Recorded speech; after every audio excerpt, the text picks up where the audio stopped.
39. All right, you ready?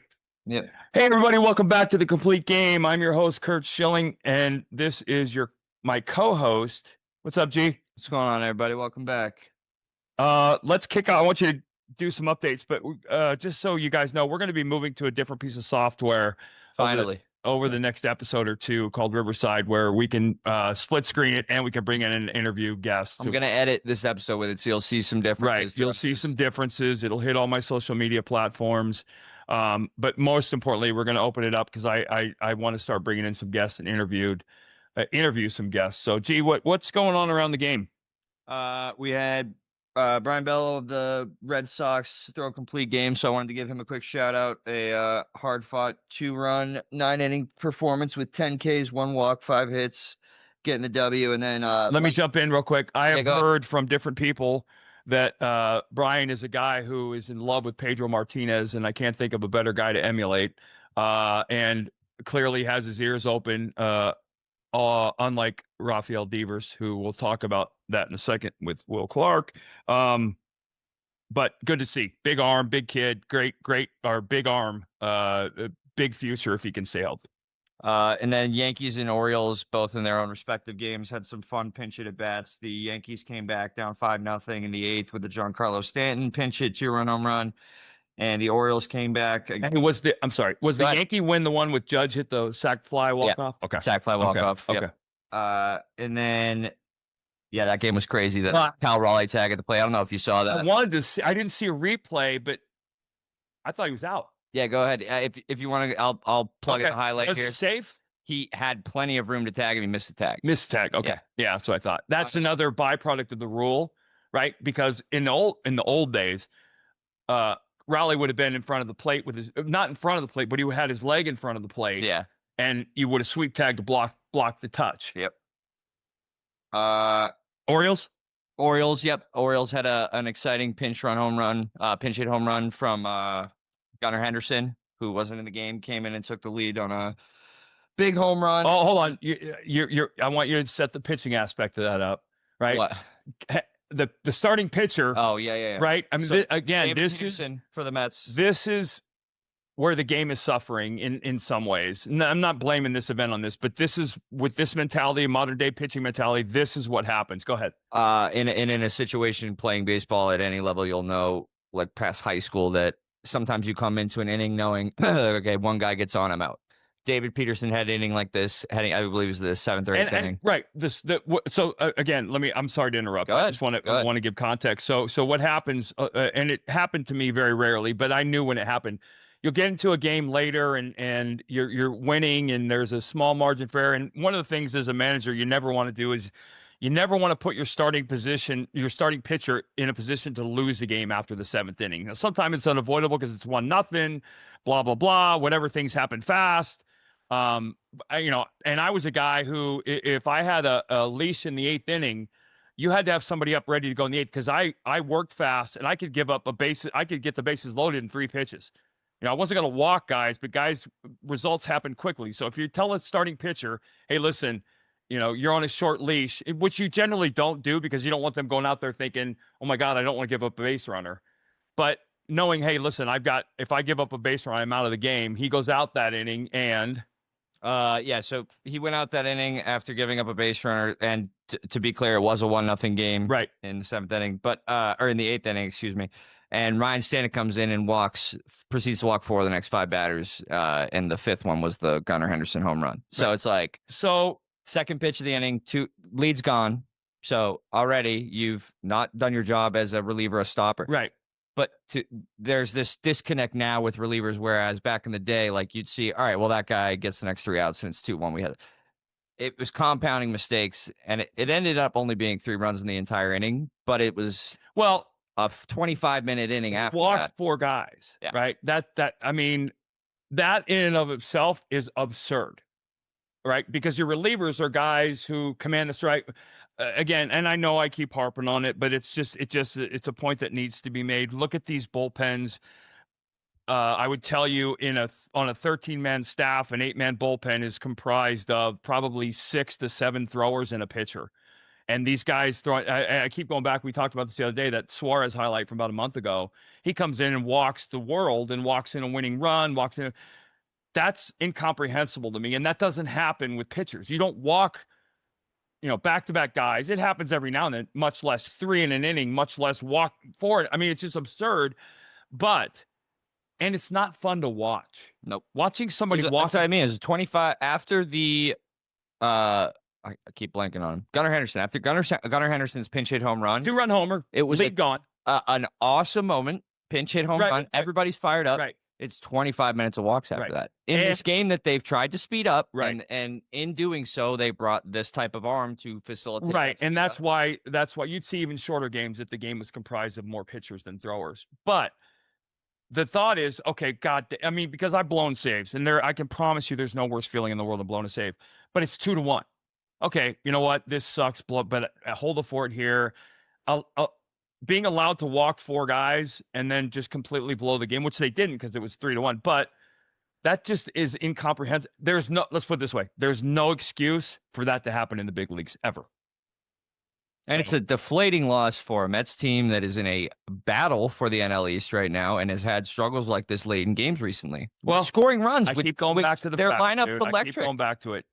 You get beat 25-3 on Monday. Tuesday's a new game, whatever. You get beat. They played 2 games yesterday and they lost both of them. Right. You get beat 2-1 after leading 1-0. You lose late, just because of the rarity of that circumstance, that game was the postponed game from the day before. That happens in the first game at 11 a.m. Does that carry over? Oh, yeah. Okay. Yeah. Here's the thing. And somebody asked me this because I saw some Red Sox fans talking about the fact that they'd won a huge game.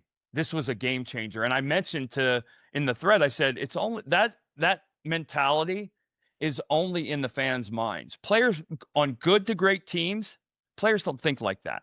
Every game is its own little war. Yeah, I absolutely have gained a perspective of that being in the locker room. Right. Just and I always harpen back to David being the example because of how isolated his job was on a very team-oriented sport. You come in every at bat was what I pictured it as. For him, it was every single pitch is its own war, which is A-Rod Tech how you approach when you're an elite player. Seminal moment, 04. A-Rod Tech fight. Yeah. Seminal moment for everybody and for us in a way. But we played 5. We were 5-5 in the next 10 games. That game didn't suddenly make us something. But we found ourselves in that moment and figured it out over the next couple of days and then went on to be who we were. Players good to great teams don't fluctuate with a high win, low loss. You can't. Season's too long.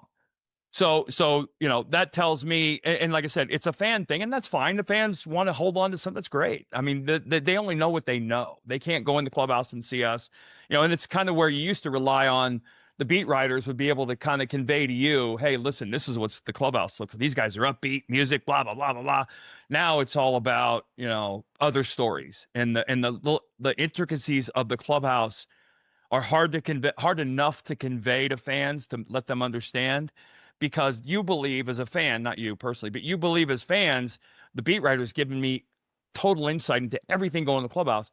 And for the most part, those beat writers, with a few exceptions, they don't know anything. They know what they see, and they see what we want them to see. They'll see an altercation in the clubhouse, a fight here, whatever, but they don't know the underlying karma going on unless it's palpable and detectable. And so, well, and again, also growing up in the shadow of that realm, there is a difference, and it sounds like nerds versus jocks, but it's not. Being a nerd and a jock at different points, there are dynamics in a locker room that you cannot explain or understand if you are not a part of that locker room. Even if you're an athlete, they don't have metrics. Sport to sport, basketball to football, football to baseball, hockey to baseball.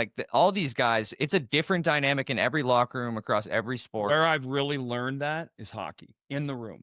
There is a dynamic in the room that sabermetricians despise because they can't quantify it. They can't put a metric to it. And it was the bunch of idiots. But look no further than Theo Epstein realizing that sometime in our run, going to Chicago and trading for David Ross, because he knew David Ross was the guy in the room, right? Every team has for us, it was guys like Mirabelli. It was guys that weren't glue guys. The glue guys, yeah. and the Kaplers of the world, guys like that who weren't afraid to say anything. Dave Roberts, yes, who is, you know, a utility guy, but in a pinch. Right. But you find them in the weirdest places. And David Ross was the perfect example. And it's why Aaron Boone, he's a phenomenal manager and he was a very good player, but I guarantee you, he wasn't a vocal. I never played with him, but I got to know him working with him. He wasn't a guy who stood up and had meetings in the clubhouse, but Aaron Boone would be the guy that would call somebody, Jazz Chisholm, or I don't care, whoever. Hey, can I talk to you? And work out his differences, but make them known. And everybody respected the boys. You know, because that's from growing up in baseball too, probably. The other thing, you know, people wanted Tech was our captain. Tech was our captain, like Cal Ripken was a captain, like Scott Rowland was a captain. Tech didn't want to have a meeting. Those guys don't want to stand up and talk. Go out. Boston was very blessed to have the Bergerons like that, where it wasn't a vocal thing. No, but go out, play the game the way I play it, as hard as I play it, and I got no problem with you. Do your job. Right. Which is why when you look at the Devers thing and all the things that happened around that, and let's just a quick aside. So he goes to Frisco, and apparently Will Clark, who isn't in the Hall of Fame, but was a Hall of Fame level first baseman, defensive. He was a phenomenal first baseman. He jumps out and says, hey, Rafi, I'll be there tomorrow. Let's work at first base. Rafi skips the session, and Will does what Will does, which is basically say, hey, motherfucker, next time I'm here, we're working, I'll drag your ass out. I can't equate that to anything. If I'm in, well, I did it anytime, but if I'm there and Rick Sutcliffe or Don Sutton says, hey, if you're throwing a bullpen tomorrow, I'll come down and I'll show you something. I would have been like there at sunrise. And I don't want to say it's the new age of player. It's not the new age of player. It's a personality quirk and a personality trait. The problem is that the San Francisco Giants now have a career DH who will be a marginally, if even average first baseman if he converts at $300 some million. You know, is he going to he has to out hit his defensive inadequacy or be one of the most expensive DHs ever and hit 40 and drive in 125. And again, I don't know him, but based on the people that I do know and how David and those guys and known Will, probably not a guy who he's a guy that's going to draw the ire of the team captain. So that sucks. And then we have to talk about this just because we haven't talked since the Giants walk off. Did you see that the other night? The inside the Parker? Yeah. Yeah. So this is all time. Well, I mean, just first of all, we talked about dimensions in a very early episode. And that's a great question and a great point. Go ahead with your But I was just gonna say, just an all time, like when you watch the clip, it's one of those you don't typically like dream about hitting an inside the park home run, but it is such a like you see the little kid living his dream as he's running around third base. Patrick Bailey, guy who's been struggling all year, gets to be the hero. Well, now baseball is awesome. I'm taking the pitcher side of this in the sense and the old school guy, right? I'm looking at that and when I hear people say, well, just stick him in left or put him in the outfield or put him at first base. There are nuances to every big league park. We've talked about this. They're all dimensional different, right? And if you go back and look, when Manny wanted to play, Manny was one of the best left fielders of the game because he knew how to play the monster with the ladder. And you're seeing Roman Anthony take balls out in left field. You can go out and be a left fielder. It takes a lot of work to go out and be an exceptional left fielder in Dodger Stadium. Now you add San Francisco with that wall and that carom, a guy that's been out there and again, it's hard. I get it. And the game moves fast, but that's an anticipation, Karam. You know where that ball's going. Yeah. Right. And you watched where it kicked. You knew. And I believe it's Brandon Marsh in center field. Right. Has the immediate, oh shit, when it hits off the wall. Right. Because it doesn't touch the ground until it's 5 feet past him. It ricochets. And you got the left fielder coming over doing what he should have done. Yep. But the left fielder in that situation has to back him up on the warning track because the only place the ball can go from there. Like a pinball machine. Right. And the only place the ball can go from there that the center fielder isn't equipped to handle it is down the warning track to left field. So you cover that spot. And again, I know this is Monday morning quarterbacking at its finest, but the fact of the matter is the good outfielders, the guys that win Gold Gloves, don't just do it because they're on. They do it because an hour before batting practice, they're taking 50 to 100 balls off the wall at different angles to anticipate the things that happen. Same thing with foul territory in Oakland, the old Oakland Stadium, Dodger Stadium, Tampa with the bullpen. There's things that happen that you should never be caught off guard by that he clearly was. And that, again, odd carom, weird, great event and all that stuff. But that's a stadium specific thing, just like right field with the brick wall up top and the padded below and the inlets in there. There's nightmare caroms in right field at San Francisco. Yeah. And that same spot in Fenway too. It's just less dramatic wall. Yep. It's when I was a little older and like watching guys shag in the outfield, like not a lot of outfielders you'll see taking that too seriously, you know. Right. But one of them that I did was Coco. Yep. Took it very seriously. Yep. You would hear him counting steps because he would start from his actual starting position. Right. And he would try to figure out like how many steps it would take him to get to the warning track for this corner and this corner right. of that weird trapezoid out in right center field. Right. And because it paid dividends. You see it like it's much the same carom access as San Francisco, but only half a fence. Right. So you got that. I've seen balls. And the wall is different when it hits off brick versus that. Yeah. It's all different. But it's crazy. But outfielders by nature are one or the other. They go back on the ball better. Brady Anderson was phenomenal going back. He was less comfortable coming in. So he played shallow. Guys that are much more comfortable coming in will play deep. And you pay attention to those things. And as a pitcher, I recognize those things. I would always, as a fly ball pitcher, I would always try and pitch to my defensive outfield. Like I had Damon, I had Coco. So I always wanted the ball to go to center, right center. And when Manny wanted to play, I was okay at left center because it was a quick carom and Manny held people to singles. Right field, you had the pesky pole in that rounded corner where the ball could roll all the way to center field down the line. And Trot took ground balls there all the time. Yeah. So, yeah, interesting. And then just a quick mention, being Massachusetts guys, Cam Schlittler, son of Needham Police Chief, made his debut for the Yankees on July 10th and got his first W. So I just wanted to give him a you see the video of the family in the stand? Yeah. No, that stuff's great. It's nerve-wracking. I can't even imagine. And then also actually quickly in that Yankees game that we already mentioned, the starter for the Mariners, I'm going to look at his name right now. He had a no-hitter going into the 7th inning last night. and they were showing shots of his parents. Well, did you see the video of Chisholm with the hit? Yeah. He singles through the right side, and I thought it was that's old school. He rounds first base, and they both kind of pat each other on the back like, hey, nice go. Well, but shout out the kid. He was very like, next pitch laughed it off. Yeah. And it ended up not working out. But just a very cool moment. Like, I can't fathom trying to be like a parent of a pitcher or a goalie or like any time where you're the guy. Like, that's got to be the most correct. And I can tell you from a father's perspective, I mean, you weren't an NHL goalie, but I relished that watching you. Like, the whole game's on your shoulders, which I always loved that perspective and being that guy. And I think you and Garrison both kind of got that mentality from me of, put it on me. I'm good, whatever. As a parent, it's euphoria. The saddest day of my life was when Garrison finished high school hockey. Yeah. I love going to your games and watching. And it doesn't change. I'm sure it does. Let me take that back. But I don't know that I could have been any more than I was in high school or when you came in to pitch in college. Like, I was nervous as hell, but you live for that. So, and then lastly, we rounded out the home run derby candidates. And I forgot to give my lock last time. I want to give it this time. Okay. All right. If you're gambling, who finishes out the field? Okay, so I'll give you the complete list. It's Ronald Acuna Jr., Kyle Raleigh, James Wood, Byron Buxton, O'Neill Cruz, Junior Caminero, Bregman's replacement, Brent Rooker of the A's, and Jazz Chisholm was the last announcement. All right.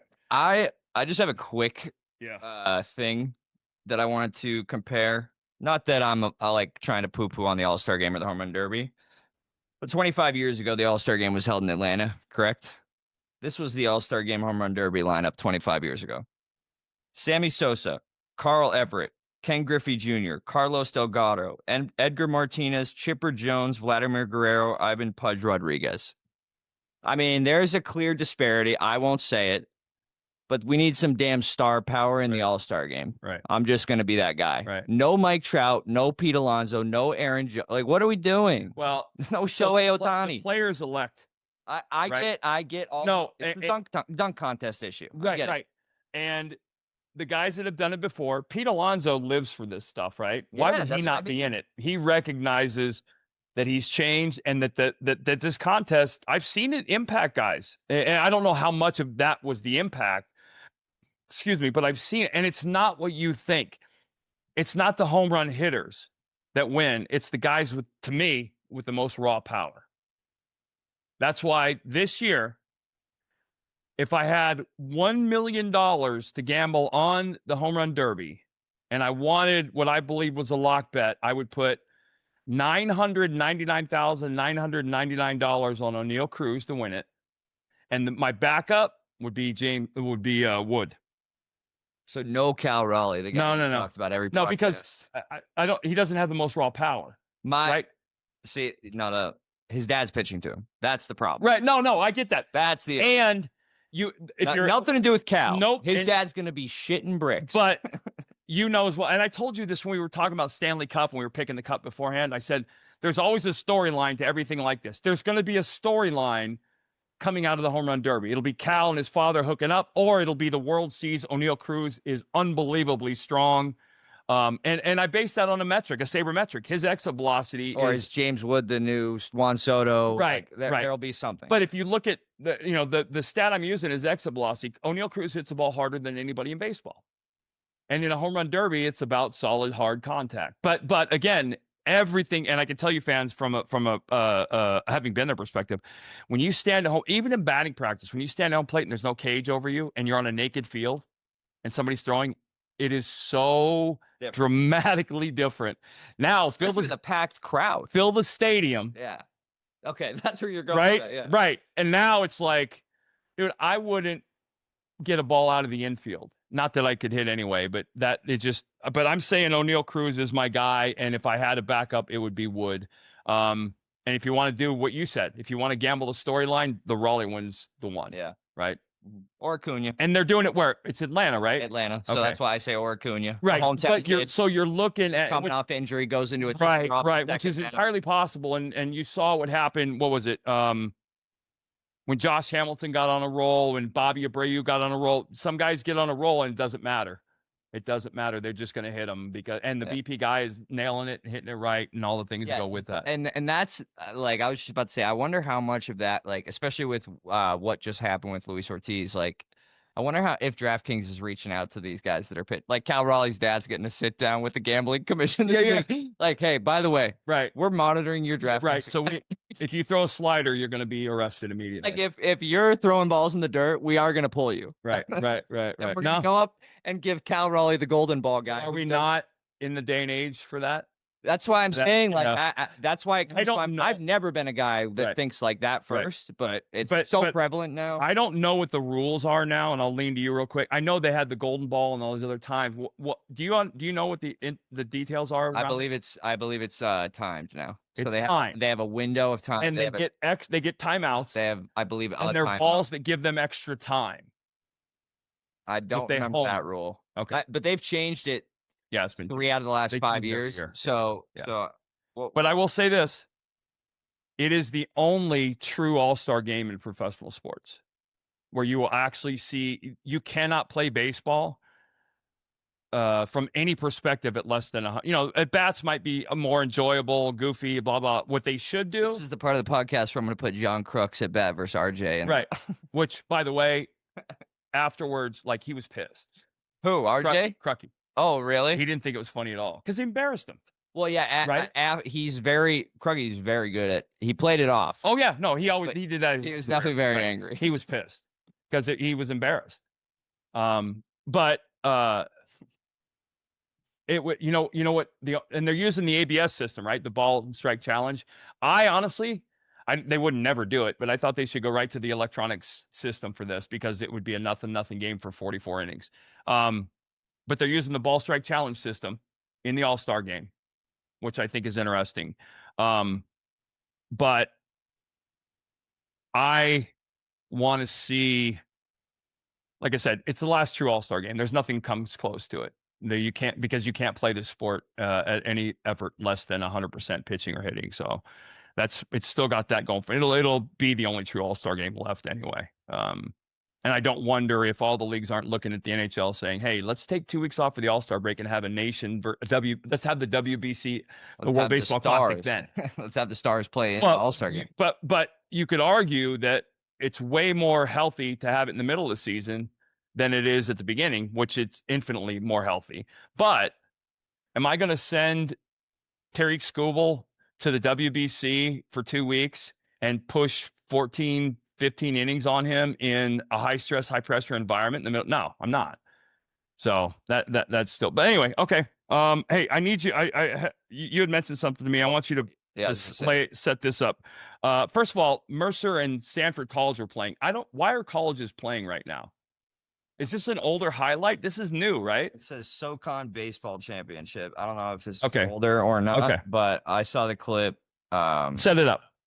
It says it's about 6 weeks old. So yeah, it's an older clip. But Mercer playing Sanford in the bottom of the 6th inning. And Eric, you're going to put the highlight. Yeah, I'll put the clip in for context. Sanford is beating Mercer 3-1 at the time. Right. Sanford's the 2 seed. Mercer's the 4 seed. Sanford hits a 2-run home run, and this kid is doing the most obnoxious run around the bases I think I've ever seen in my entire life. Just jumping, hooting, and hollering the entire way around. There's a light show. You'll see it. And he's taunting the bench as he runs by third base to home. Bomb, by the way. Dead center. Bomb. Yeah. No doubt. And Mercer leaves the field. Down 4 runs in the bottom of the 6th. Home plate. So basically, you're going to see in the highlight, the kid crosses home plate. He's acting like an idiot. And the umpires get together. The umpires are chasing him around the bases, like trying to get him to stop. You'll see in the highlight, there's a brief pause. The Mercer coach pulls his team off the field and they forfeit the game. Now, I'm going to ask you what you thought about it because I am very comfortable in my thoughts. I just thought there was no right team in the situation in either case. To pull your entire team off the field is one of the softer moves I've ever seen, but that kid is also an ass. But the easy solution is don't give up a 500-foot home run. Okay. So I'm 100,000% on the other side of the fence. This was as Bush as you can get. It was stupid, immature, disrespectful, every single word you can come up with. However, 1,000% of the blame lays on the head coach at Sanford. If your players feel comfortable enough acting like complete idiots, and let's be very clear, it wasn't the farthest home run hit. It's not the first or last home run he's ever going to hit, and it's not the first or last home run of the day. Not to go up, you're up. You hit a bomb, I get it. Thump your chest, flip the bat, jog the bases, whatever. What he did was so unbelievably disrespectful and stupid and immature. It screams that, you know what? You're not a better competitor than everybody else, right? You're not above the game and wow, this guy really likes to. That's the peak. So disrespectful and bad. And again, it goes 1,000% on the coach, because if my players on my team are comfortable enough to disrespect not just the game, but or not just the other team, but the game that way, then I've done something horribly wrong. You know, I would argue that Vitiello at Tennessee, in some ways, doesn't have control of his players in that way as well. The posturing, the stupidity. You know, Liam Doyle, you don't need to be chest thumping, dude. You're phenomenal. You don't need all the other stuff, and the other stuff doesn't work in the big leagues. It doesn't work in the big leagues. But again, I think it's 1,000% on the coach. It's stupid, disrespectful, and I know this sounds soft Do you think no fault for Mercer, no shame for Mercer whatsoever? Teaching moment, gentlemen. You're here to play the game this way, the right way. They took their ball and went home. I think that's kind of sucks. Yeah, and I can see that. I can totally see that. But again, you have 4 outs left. Finish the game. I'm of the mind that there's a bigger lesson I can teach right now to these young men who are not going to go on and play pro baseball. They're going to go out in real life. Sometimes standing up for the right thing can be the most painful choice, right? It all depends on what the message he gave them afterwards was. True. Right. And so as a coach and as a father and as an older guy, that 1,000% that falls on the head coach at Sanford, and they should be ashamed. I didn't see any. This is an older story that I just came across, but I would respect the Mercer perspective being like, we're just not participating in this clown show anymore because we sucked and like whatever. Well, I mean, but if the notion was like that this is obnoxious and this is not the game of baseball, it was so disrespectful, because the old school The next guy up gets one in the helmet. That's what I mean. Like, that's where I would have, that's where my mind went to, was like, all right, this kid's never going to be allowed to have a plate appearance that doesn't end up in the middle of the ribcage. And I told you this story when Darren Dalton had the meeting in the clubhouse about, hey, listen, if I get hit because you can't pitch inside, I'm kicking your ass, not the other pitchers.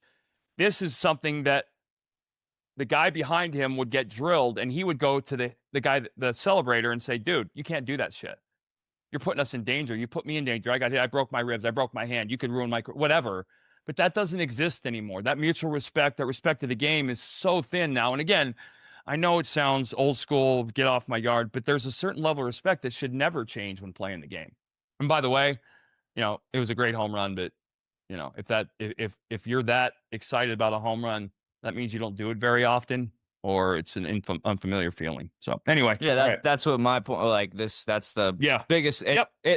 Joe Carter didn't have that big a reaction. So relax, brother. Like, you did not. He was up and down, but he won the World Series. That's what I'm saying. He wasn't taunting anyone. Touch them all, Joe. That's what should have been the audience in the back. Pointing at us, it was, oh my God, we just won the World Series. Not, I showed you, whatever. Yeah. All right, you want to guess teammate? No, let's talk real quick. There's a thing out about that. Oh, yep. This just eats at every fiber of my being. And if you've watched the show and listened, you know exactly where I'm going to go with this one. So Shane Smith is a young starter for the White Sox. He's got a total of 83 big league innings. And he's with an ERA around 4.2. Clearly a big arm, right? This is a kid who was taken, where was he? He was taken, I can't remember. I don't have his draft thing, but he was clearly a high pick. Big arm. The White Sox, and I'm going to make sure I read this correctly, are now monitoring his workload going into the last part of the season. Let's be clear. Shane Smith is going to the All-Star game for the White Sox, and his stat, he's 3-7 with a 4.2 and 18 starts. So, they're having another bad year. But they're going to monitor his workload. Shane Smith has 86 2/3 innings this year.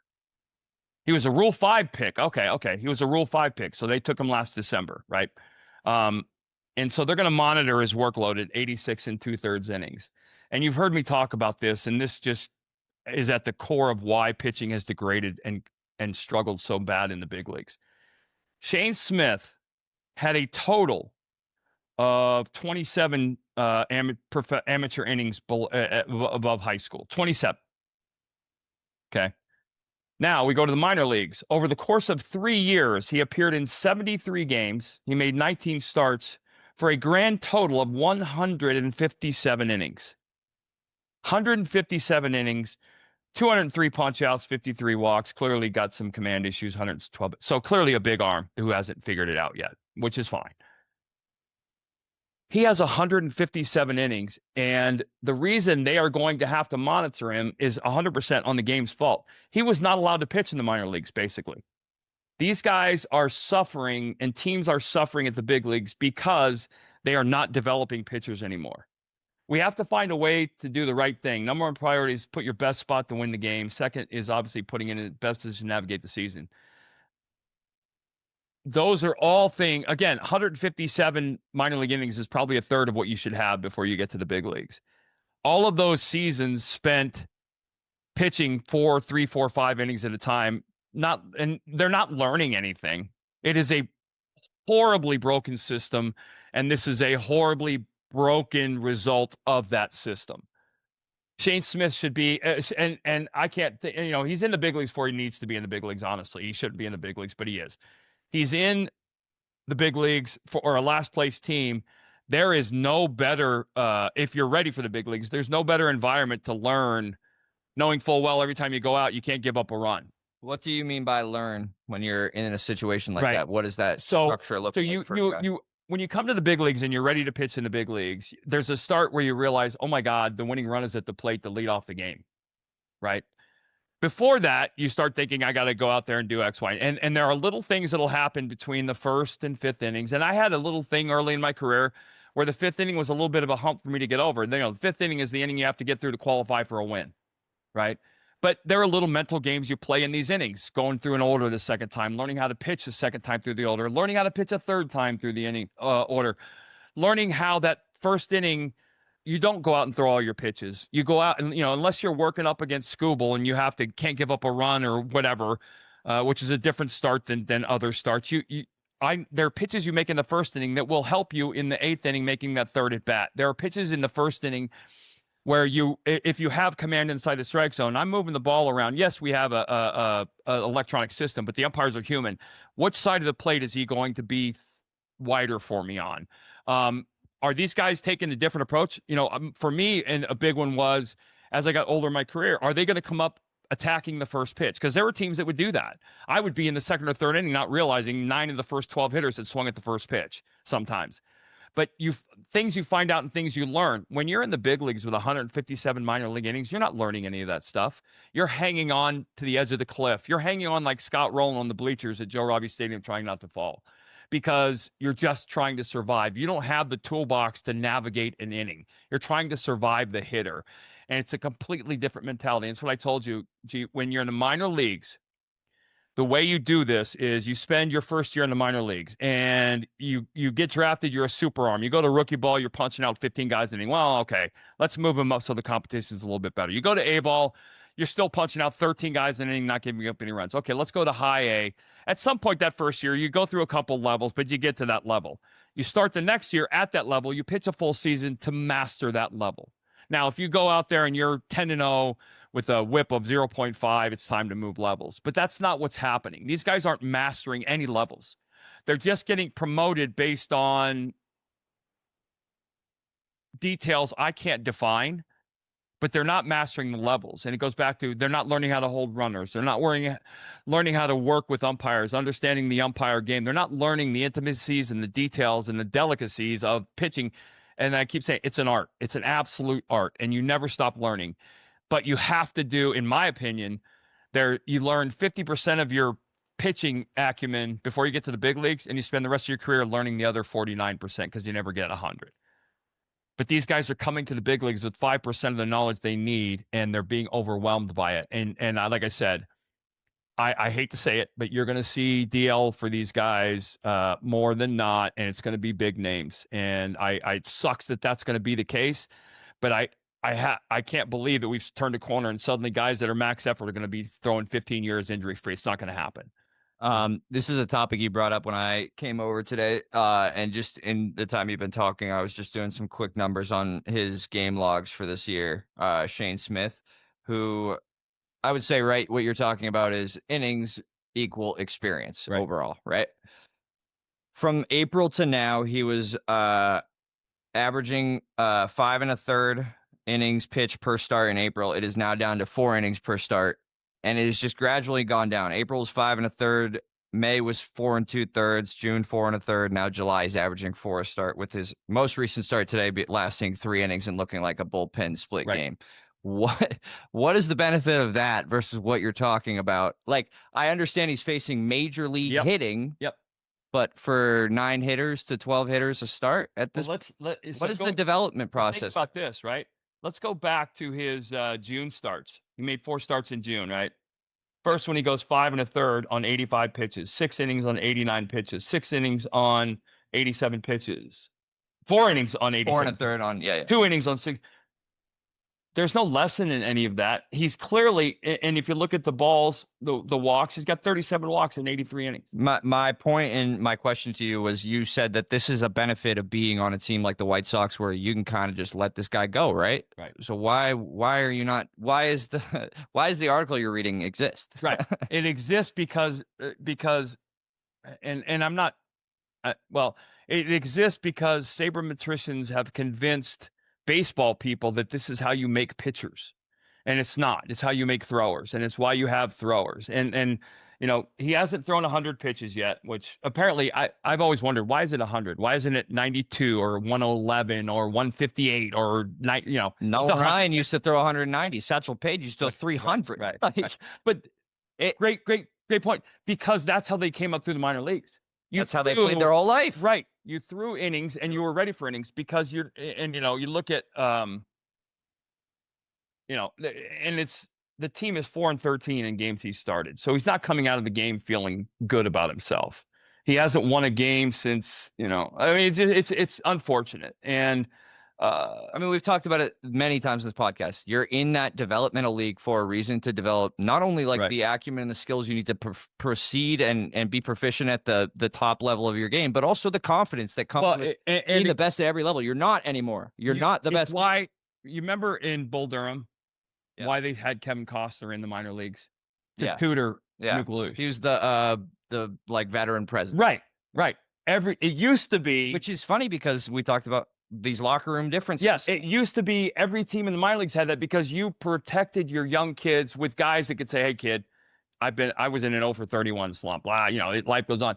Now in the big leagues, they clearly don't have that top of the rotation Mark Burley guy to sit him down and say, "You're doing fine, man. There's whatever," or the pitching. He can't go out. And I told the story before. I got to a point in my career when I started to become someone where I challenged myself. I would tell myself, and I would tell Johnny Padres, I'm not going to throw anything but a breaking ball until I have a base runner. Do you think that that's even remotely entertained by any young pitcher ever? No. That thought process. No. Yeah. But it was a way for me to show myself how powerful and how different my fastball could be. These guys are going out, first pitch, fastball down and away, curveball, slider, split, fastball. They're unloading the kitchen sink on the first hitter of the game with no concept of what those pitches mean to the next hitter or the next at bat for this guy, all those things that you learn in AAA and AA and A-ball. So I wanted to point that out because that to me is one of the tragedies of and I'm going to say it again, bro, pitching in the sport, not just big leagues. Pitching in the sport is so broken right now. It's going to take somebody accepting the fact that there's a way to get back to where it used to be, where fewer guys get hurt and you get way more innings out of your starting pitcher. But it's going to take a team like the White Sox saying, okay, this is not working. And I'll give you a great example. The Nationals, they're struggling. They have the first pick in the draft. They're talking about different guys, Henderson and Doyle, I like, whatever.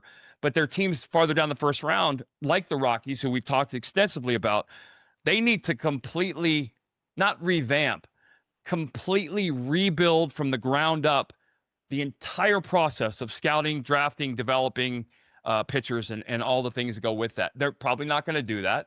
They're going to take, it sounds like Holiday at the 4 position, which, okay, but the fact of the matter is they need the draft. They need a buttload of pitchers in the minor leagues that are being taught how to progress, and that's just not happening. And it sucks because as a pitcher, I don't like watching guys walk. Nobody likes watching guys come in and walk 4 guys a game. So anyway, I just wanted to point that out. That's something, a data point to pay attention to. And like I said, you can look at the names of the guys we've talked about, follow them, look at them. They're going to end the year. This kid will end the year with 120 innings, and hopefully if he does well, a 4.5 ERA.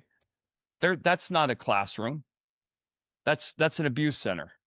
He's going to walk out of this season knowing that he wasn't very good, and he needs, I'm grabbing him at the end of the season saying, hey, we're going to go down and throw a couple bullpens, and this is the mindset you're going into the winter with. And here's what we're going to be doing when you show up next spring first day, and making him feel good about something. It sounds so like I don't really even know, but when you're talking about like confidence for a guy who's going to make millions, it's a hard thing to explain to people that haven't played sports at all, let alone like at that level. It's right. This guy was the best guy in his hometown. He was the best guy on his minor league team, probably. He was the best guy on his high A ball team. And then he got to AA, and he probably got touched up a little bit, for the first time in his entire life. And then he got pulled up right up to AAA because, whatever. He's on progression. Okay, he's a Rule 5 pick, which means in December, the Rule 5 draft. Not Shane Smith specifically, but you know what I'm saying? No, but I'm saying Shane Smith was a Rule 5 pick. So you have to understand the December draft, every team has a 40-man roster, and they have what's called the winter draft. Any player that has a certain amount of years in your system but isn't on your 40-man roster is eligible for the Rule 5 draft. The White Sox can select you, but they have to keep you in the big leagues the entire year. Right? Or they do a deal with the team, whatever. If they send him down, he goes back to the team. Another team had this kid in their organization, didn't have the development people in place to turn a guy that throws upper 90s and struck out 200 guys at 150 miles. They didn't have enough confidence in their or him to put him on that 40-man roster. No team has that much pitching. Nobody. the White Sox recognize, hey, we're going to be horrible. We got a great situation. And I would argue that if you're going to Rule 5 this kid, you bring him in as the bullpen, low leverage innings, and work him into the rotation, yada, yada, yada. But the fact of the matter is there's not enough pitching in the game, but the game doesn't think that. The game thinks we have a ton of hard throwers. Of course we have a ton of pitching. Well, no, you don't. And it's degrading the product. And by the way, as another aside, I've said this time, it's costing the game and these teams billions of dollars on the injured list. Billions of dollars. Because you're getting thousands and thousands of innings that have to be pitched by somebody. And it's not being pitched by big league pitchers. So there you go. Yeah, my thing about the confidence was just saying, like, even though Shane Smith, the Rule 5 draft, I don't know about that. Your entire conversation in the background of this podcast has been these guys are getting pushed through to the major leagues at a rate that is extremely fast, where they learn nothing from these developmental leagues that clearly had such an impact on your career and your life and where you got to and what you achieved. Well, that it is sad to watch guys unsustainable come up so fast and fizzle out so hot. Think about coming to work every day fearing that you're going to have a horrible day. Yeah, when you're a young pitcher, that's exact. And I told you, I had a period of time in my career where I was afraid to throw a strike. Literally afraid to throw a strike because it was going to be a double. Like, it happens. And in this sport, you see it happen. That 0 for 31 slump generally isn't a swing mechanic. It's a hitter getting into his own head and pitchers taking advantage of it. So, all right, there you go. Longer than I wanted, but there we are. All right, you ready to guess teammate now? Just my teammate. All right, we got 5 clues for a former teammate of my dad's, ranging from very vague to very obvious. We'll start with the most vague clue. A position player for 9 MLB seasons, I played for 4 different clubs across the American and National League. Position player meaning infielder, outfielder. Okay. I don't know if I'm going to take a stab in the dark. David McCarty. No. Okay. I appreciate the stab in the darks on the guys that are up this ilk. So, next clue. Never an all-star, although I was a consistent presence in our lineup, appearing in over 150 games in each of our 3 seasons playing together.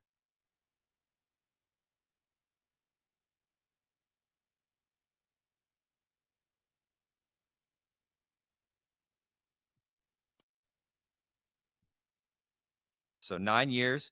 Arizona? 4 clubs. 3 years as your teammate. Right. Where he was an everyday starter. Okay. I don't know that you can surmise which club it is. Because I spent 3 years in everywhere except Baltimore. Yeah. So it was Philly, Arizona, or Boston. Rico Brogna. Nope. My best statistical season came in 1999 when I hit 325, had 30 doubles, and 70 plus RBIs.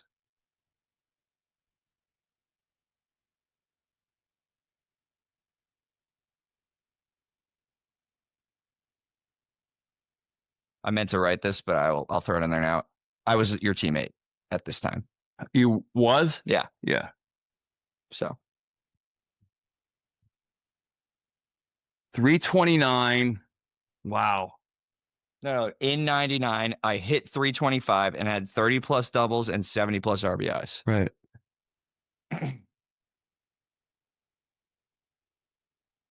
Doug Glennville. Doug Glennville. Do you want me to?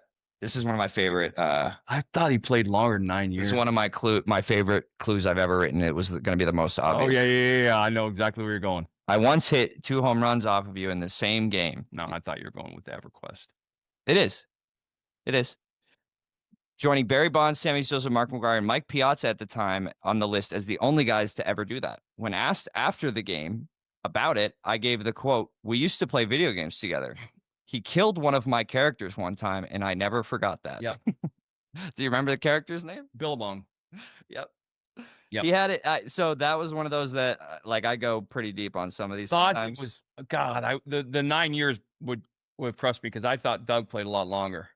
He was good when he played too. Like very good. He was a starter. He was a first round pick. He was a starter. He had a plus WAR every season he played until the end of his career. And he was a phenomenally good defender.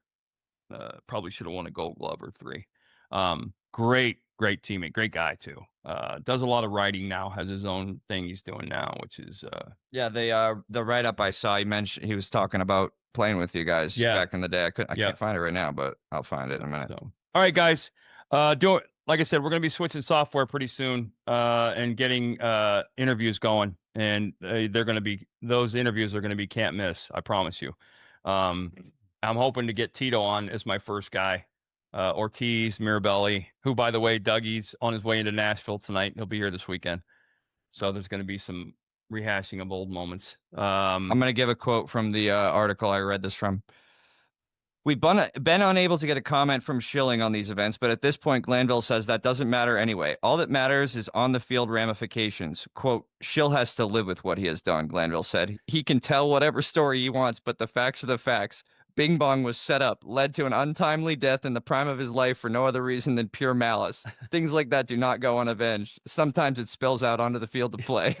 Yeah, and that was Doug. I trained him. That's all time. I trained him. It's clear from that. Yeah. And then you walked him into somewhere he shouldn't have been probably and left him. I trained Doug Glennville in Blackborough with the train in Knowles in EverQuest, and it was one of my favorite experiences ever. So hit like, subscribe, guys. We'll be back on Sunday talking All-Star Game and a bunch of other stuff. You guys have a great weekend. God bless. Take care.